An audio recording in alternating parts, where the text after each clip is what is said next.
À l'écouter, on pourrait croire que Corinne Massiero a une mille vies. À 59 ans, l'actrice est reconnue pour ses talents d'interprétation et appréciée des Français pour son authenticité. Actuellement à l'affiche de la comédie La Marginale, la star de Capitaine Marlowe s'est entretenue avec Combini et a accepté de revenir sur son passé de sans domicile fixe, dans sa vingtaine.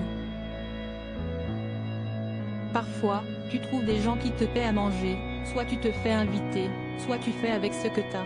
Un bout de baguette encore sec que tu mets sous la flotte pour le ramollir un peu, tu mets ça dans un pot de moutarde ou de mayonnaise et tu manges ça, s'est-elle ainsi souvenue, avant de rappeler qu'il n'est jamais facile de faire la manche. Si est-il tellement compliqué de demander à bouffer? Pour l'avoir vécu, Corinne Massiero décrit le sentiment qui envahit les personnes dans le besoin. On se fout la honte soi-même alors qu'on ne devrait pas.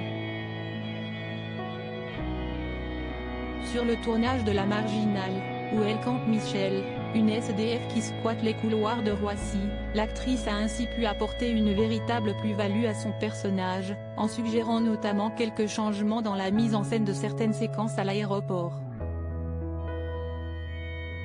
Franck Simière me décrivait ce que je devais faire et je lui disais « Attends, je ne vais pas foutre mon sac là. » Moi quand je faisais ça, je l'attachais. Surtout, tu n'enlèves pas tes chaussures. C'était des petits détails comme ça qui ont pu aider, a-t-elle confié à Combini. Supérieure à Aline Renaud, Corinne Massiero, Adeline Blondiot, elles ont brisé le tabou de l'avortement. Corinne Massiero raconte ses soirées les plus sombres dans la rue sans filtre sur ses différentes expériences quand elle vivait dans la rue. Corinne Massiero sait aussi remémorer comment se passaient la plupart de ses soirées. Au mieux, j'ai parfois occupé un canapé chez les gens que je rencontrais, ou c'était devant un magasin qui était un peu protégé de la pluie ou dans un parking, sur un banc. J'allais beaucoup à des soirées, dans des boîtes, a-t-elle raconté, rappelant qu'elle avait souvent dû se prostituer pour rester au chaud, en attendant que le soleil se lève. Souvent confrontée à des hommes lui offrant un bout de tapis contre des faveurs sexuelles, la douaisienne s'est souvenue avoir été violée par un ami. Lors de cette interview, l'actrice des Invisibles a aussi évoqué la précarité menstruelle à laquelle les femmes SDF doivent faire face. Moi j'ai jamais réussi à commander le flux et comme c'était les chutes du Niagara.